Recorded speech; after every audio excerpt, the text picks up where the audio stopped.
7ই জুলাই রবিবার দুপুর চিরাচরিত নিয়ম মেনে বালুরঘাটে রথযাত্রার ঐতিহ্যবাহী 127 বছরের প্রাচীন রথযাত্রা রথ চকভবানী ঘোষ পাড়ার বাসিন্দা এসে পৌঁছল।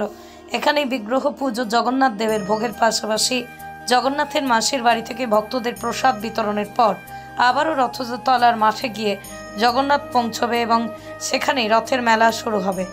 ঘোষ বাড়ির অন্যতম সদস্য সুজয় ঘোষ, রাসু ঘোষ জানিয়েছেন, চকভবানী রথতলা রথযাত্রা ঘোষপাড়ায় মাসির বাড়ি উৎসবে আমাদের দিয়ে তৃতীয় পুরুষ চলছে। আমাদের পূর্বপুরুষ লক্ষ্মীনারায়ণ ঘোষ, রামহরি ঘোষ এবং সেবায়েত নীলকান্ত মুখার্জির সময় থেকেই শুরু হয়েছে।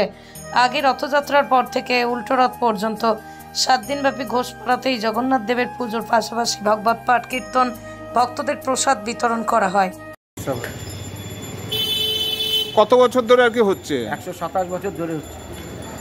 চকভবানী রথতলার যে রথটা আপনাদের এখানে আসে জগন্নাথের মাসির বাড়িতে ঘোষপাড়াতে, হ্যাঁ, মাসি ঘোষবাড়িতে আসে, এটা আপনাদের কপুরুষ ধরে চলছে? আমরা চলছে তৃতীয় প্রজন্মের, আমরা এখানে যারা দাঁড়িয়ে আছি তৃতীয় প্রজন্মের আমরা উত্তরাধিকাররা এই অনুষ্ঠান করছি প্রতি বছর। এই প্রথা কে শুরু করেন আপনাদের পূর্বপুরুষদের? তার নাম কি? দাদুরা লক্ষ্মীনারায়ণ ঘোষ, রামহরি ঘোষ এবং এখানকার চকভবানী এলাকার আরও গণ্যমান্য ব্যক্তি নীলকান্ত মুখার্জি আমাদের কুলপুরোহিত ছিলেন এবং আরও এখানকার নাগরিকবৃন্দ যারা ছিলেন তারা মিলে করেছেন। কি হয় এই রথযাত্রার দিন এখানে আপনাদের এখানে মাসির বাড়িতে যে আসে কি হয়?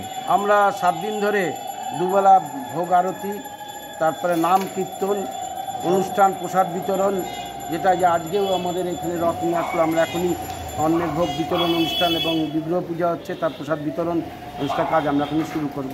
পূজা শেষ হলেই প্রতিবারের না, এবারও আমাদের এখনই শুরু হবে। আপনার নাম? সুজয় ঘোষ।